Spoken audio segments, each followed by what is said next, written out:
Some people think that owning a business means you have to work hard all the time. I'm here to tell you that it doesn't have to be that way.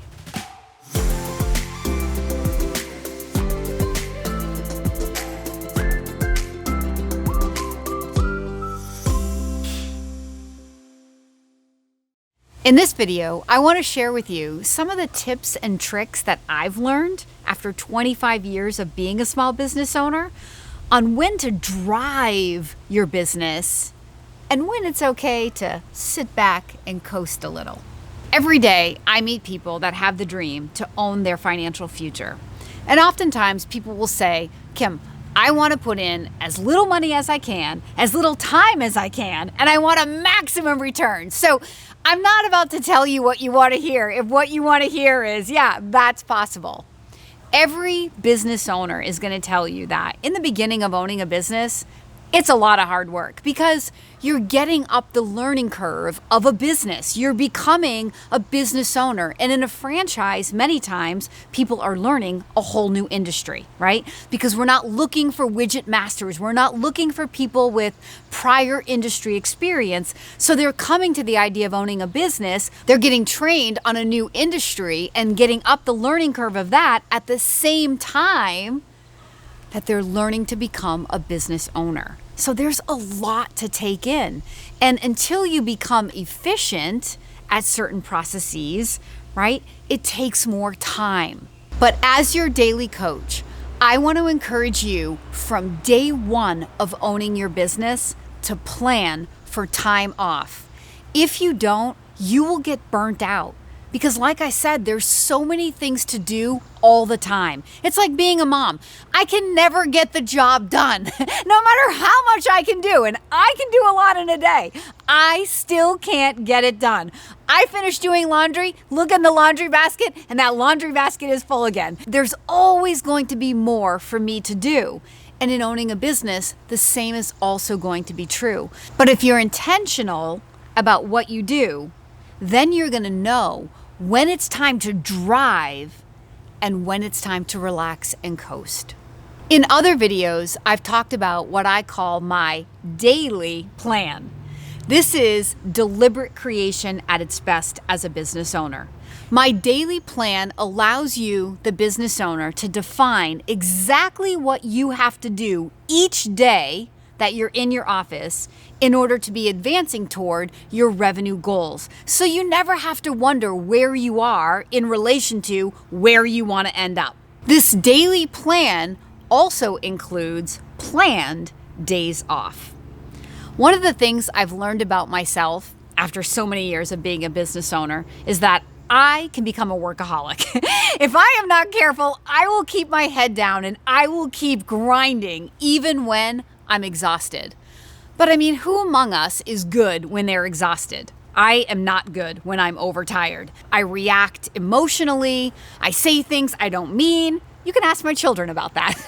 And so if you're an employer and this is how you are, and this is how you start treating your employees and your customers, I mean, what kind of forward progress are you really going to be making? So grinding it out all the time just to prove a point or just because you're worried that you're not going to meet your goals, you're probably going to meet your goals faster and enjoy being a business owner more if you create some balance.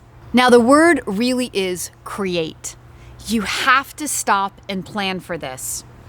I encourage all my business owners to take time in November.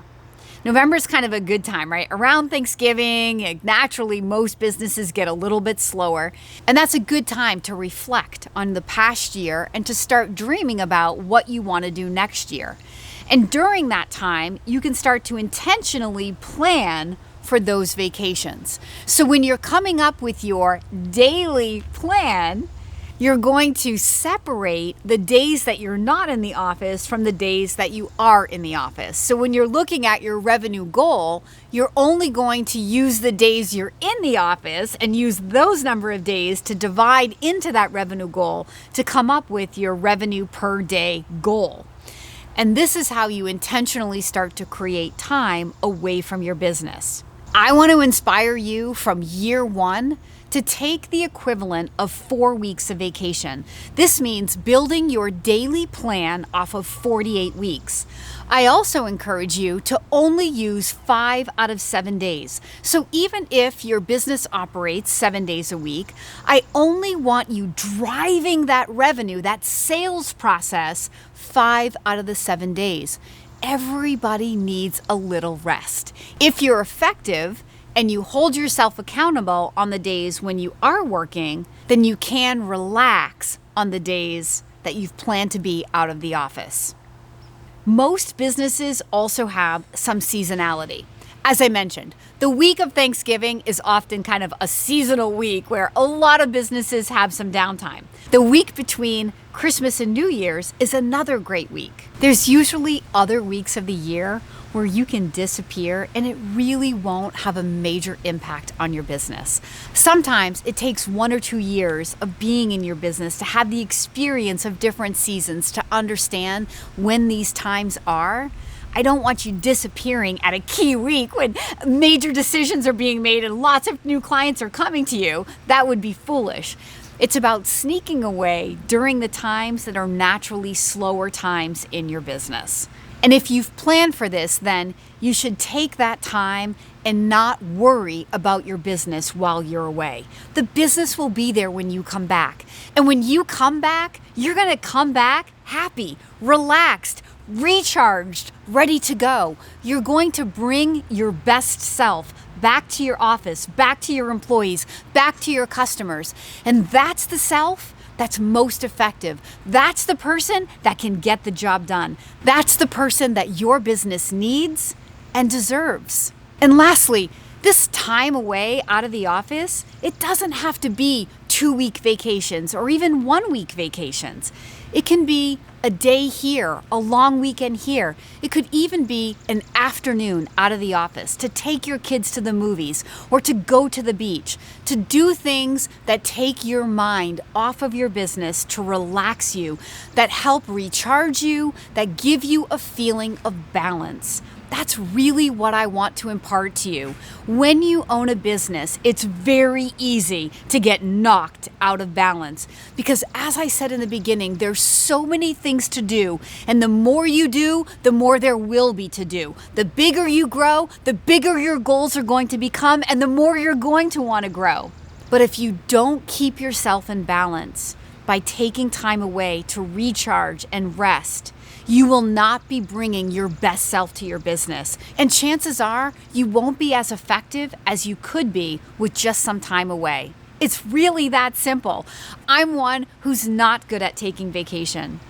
But since I've learned to balance my time, I have had some of my best months, best quarters, and best years.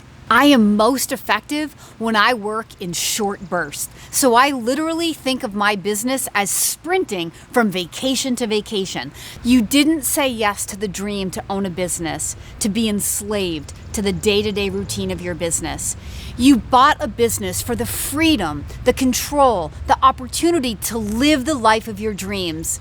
In this video, I hope I've inspired you for how to incorporate some balance into your life as a business owner.